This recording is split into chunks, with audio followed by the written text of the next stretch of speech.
یہ اصل میں کچھ مختلف احادیث میں ٹکڑے آئے ہیں، کہیں کوئی ایک ٹکڑا کم ہے، کہیں دوسرا کم ہے، میں نے بڑی تحقیق کر کے تمام روایتوں کو جمع کر کے پھر اس کو مرتب کیا ہے۔ واقعہ یہ ہے کہ آج سے پہلے میں اس دعا کی اصل عظمت کو اتنا نہیں سمجھ پایا تھا جتنا آج سمجھا۔ یہ جو عظیم دعا ہے جس میں اتنی لجاجت، اتنی ہیوملٹی حضور نے اختیار کی ہے جس سے آگا کے سوال نہیں۔ اللہم انی عبدک وابن عبدک وابن امتک، اے اللہ میں خود تیرا بندہ ہوں، میرا باپ بھی تیرا ادنا غلام، میری ماں تیری ادنا کنیز، فی قبضتک،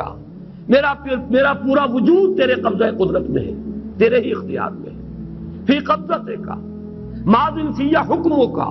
میرے پورے وجود میں تیرا ہی حکم جاری و ساری ہے، عدل فی قضاؤک، اور جو فیصلہ بھی تو میرے بارے میں کرے، جو بھی کرے وہ عدل ہے، انصاف ہے، کہ ہر ساقی ما ریخت عین الطاف، ماض فی حکمک عدل فی قضاؤک، ناصیتی بیدک، میری پیشانی تیرے ہاتھ میں ہے، جدھر چاہے موڑ دے۔ یہ جو اپنی نفی ہے، نفی اس اعتبار سے بھی اپنی انانیت کی نفی، انی عبدک وابن عبدک وابن امتک، پھر اپنے وجود کی نفی، اپنی مرضی کی نفی، اپنے اختیار کی نفی، فی قبضتک ماض فی حکمک ناصیتی بیدک عدل فی قضاؤک۔ پھر دیکھیے واسطہ وہ دیا ہے جس سے اونچا واسطہ ممکن نہیں۔ اسألوک بکل اسم ہو لک، قرآن مجید میں آیا نا، فدوہ بہا وللہ الاسماء الحسنی فدوہ بہا، اچھے نام اللہ کے ہیں، اس کو پکارا کرو ان ناموں کے حوالے سے۔ اب نام کہاں سے جمع کریں سارے؟ ایک میں اسألوک بکل اسم ہو لک،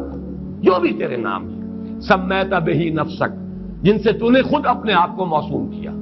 او علمتہ احدا من خلقک، یا تو نے اپنی مخلوق میں سے کسی کو وہ نام سکھایا، او انزلتہ فی کتابک، یا وہ نام تو نے اپنی کسی کتاب میں نازل کیا، اب استاثرت بہ فی مکنون الغیب عندک، یا اس کو تو نے خود اپنے خزانہ غیب میں محفوظ رکھا ہوا ہے۔ تیرے وہ نام بھی ہیں جو تو نے کسی کو ابھی سکھائے ہی نہیں، تو نے اپنی کتاب میں کسی میں نازل ہی نہیں کیے، وہ تو تیرے خاص خزانے کے اندر وہ ابھی در مکنون ہے، وہ ابھی تیرے پاس موجود ہے۔ یہ اس سے بڑا اب واسطہ کیا ہوگا؟ مانگا کیا ہے؟ ذرا غور کیجیے، ان تجعل القرآن ربیع قلبی ونور صدری وجلاء حزنی وذہاب ہمی وغمی۔ استدعا میں یہ کر رہا ہوں پروردگار، اس قرآن کو میرے دل کی بہار بنا دے، میرے دل کا نور بنا دے، نور صدری، ان تجعل القرآن ربیع قلبی، میرے دل کی بہار، ونور صدری، میرے سینے کا نور، وجلاء حزنی، یہ حزن جو جس سے کہ محمد دو چار ہے صلی اللہ علیہ وسلم، یہ وہ کیفیت جو ہے قبض کی، اس کو دور کرنے کا ذریعہ بنا دے اس قرآن کو، جلاء حزنی وذہاب ہمی وغمی، اور میرے ہموم، میرے تفکرات، میرے غموں کو دور کرنے کا ذریعہ بنا دے۔ یہ عظیم دعا